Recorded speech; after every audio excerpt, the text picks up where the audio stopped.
Stephen, Marvin.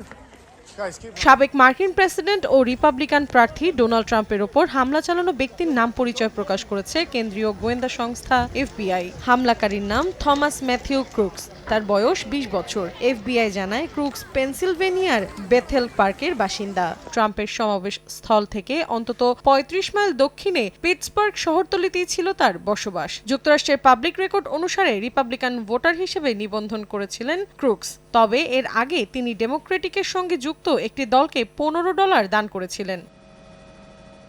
এদিকে Donald ট্রাম্পের ওপর হামলার ঘটনাকে হত্যাচেষ্টা বলছে মার্কিন কেন্দ্রীয় সংস্থা। অঙ্গরাজ্যটির বাটলার শহরে এক সংবাদ সম্মেলনে এফবিআই এর কর্মকর্তা বলেন, ঘটনাস্থলে এখনও আলামত সংগ্রহে কাজ চলছে। The FBI stands with the people of Butler County in western Pennsylvania, and our hearts go out to the victims of this heinous act which occurred today.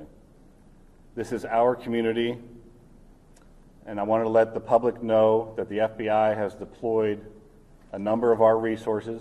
নগদের কাছে সব গ্রাহকই প্রিয়, তাই তো সারা দেশে ক্যাশ আউট চার্জ সবচেয়ে কম। এদিকে হামলায় ব্যবহৃত অস্ত্র শনাক্ত করতেও কাজ করছে সংস্থাটি। ঘটনার সঙ্গে সংশ্লিষ্ট কোনো তথ্য যা পাওয়া গেলে দ্রুত তদন্ত করা হবে তা এফবিআইকে জানাতে জনসাধারণের কাছে আহ্বান জানায় তারা। মৌসুমী সাথী, সময় সংবাদ।